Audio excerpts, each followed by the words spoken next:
ঈদের পর ছুটি কাটাতে চলে এসেছি গ্রামে। অনেক দিন গ্রামে আসা হয় না। হ্যালো এভরিওয়ান, আসসালামু আলাইকুম। শাশুড়ি মারা আগেই চলে এসেছিল, যেহেতু কুমকুমের কলেজ অফ, তাই ভাবলাম সবাই মিলে গ্রামে ঘুরতে আসি। আর আমরা 2 দিন পরেই গিয়েছিলাম, কারণ বাসার অবস্থা পুরো খারাপ ছিল। অনেক মাস গ্রামে আসা হয় না। এখন প্রায় সকাল 6টা বাজে, আমরা গ্রামে এসেছি। গ্রামের পরিবেশটা একবার দেখেন, কত বেশি সুন্দর, অনেক ভালো লাগতেছিল। আর একটু আগে বৃষ্টিও হয়েছিল।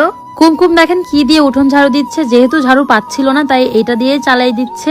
এটা হচ্ছে নারিকেলের, নামটা ঠিক মনে নাই। আর এদিকে সাফওয়ান খেলা করতেছে মাটি দিয়ে। সুন্দরভাবে রেডি হয়ে গেছে, এখন আমরা যাব ঘুরতে। অনেক মাস পর আজ আমরা গ্রামের বাসায় এসেছি। আর শাশুড়ি মায়ের সাথে বিকেল বেলা চলে যাচ্ছি পাড়া বেড়াতে। মা প্রতিবার আসলে বলে যে চলো ঘুরে আসি, কিন্তু কখনো যায় না। আজকে শুনেন, আজকে যাচ্ছে, আপনি খুশি? তোমার কুরবানির গরু দেখো না, আমার কুরবানির গরু এমন হবে না। না, এটা নাকি আমার কুরবানির গরু। আমাদের মোটা হবে, মোটা হবে, 2 মাস পরে। আরো বেশি মোটা টোটা হবে। আমাদের সেই ডুপ্লেক্স বাসাটা আজও কিন্তু কোনো কাজ হয় নাই, এভাবেই পড়ে আছে। এমনিতে পড়ে আছে, কেন ঠিক করে না। কুমকুম গ্রামে এসে তার বান্ধবীকে খুঁজছে, তার বান্ধবীর কোনো খবর নেই। বান্ধবীর দেখা পাও না এখনো?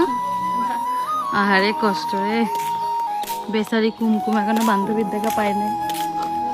আমি রাস্তা দিয়ে হাঁটতেছি আর আমার চারপাশে শুধু চকলেট আর চকলেট ফ্রিতে পেয়ে যাবেন। আপনারাও যাদের লাগবে তারা কিন্তু চলে আসবেন এখানে।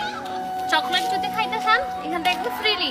যেখানে আমরা যাচ্ছিলাম দেখুন কি অবস্থা, একটু বৃষ্টি পড়লেই পুরো পানি চলে আসে। তো যাই হোক, ভালোই লাগলো গ্রামে এসে। গ্রামে প্রচুর বৃষ্টি হচ্ছে, যার কারণে বললাম চলো চলে যাই, আবার আসবো। কুমকুম তো অনেক রাগ করতেছিল, কারণ সে এসছে অনেক দিনের জন্য গ্রামে থাকবে। কিন্তু আমরা তাকে জোর করে নিয়ে যাচ্ছি, বললাম চলো আমাদের সাথে। সে একদমই যেতে চাচ্ছিল না, বাট তারপরও যেতে হচ্ছে আমাদের জন্য। গ্রামের বাড়ি কাছে হলে কিন্তু এমনই হয়, আমরা যাই আসি যখন মন চাই তখন। যাই হোক, আজকের ভিডিওটা এখানে শেষ করলাম। কেমন লাগলো অবশ্যই কমেন্ট করে জানাবেন। দেখা হবে নেক্সট একটি ভিডিওতে। সবাই ভালো থাকবেন, আল্লাহ হাফেজ।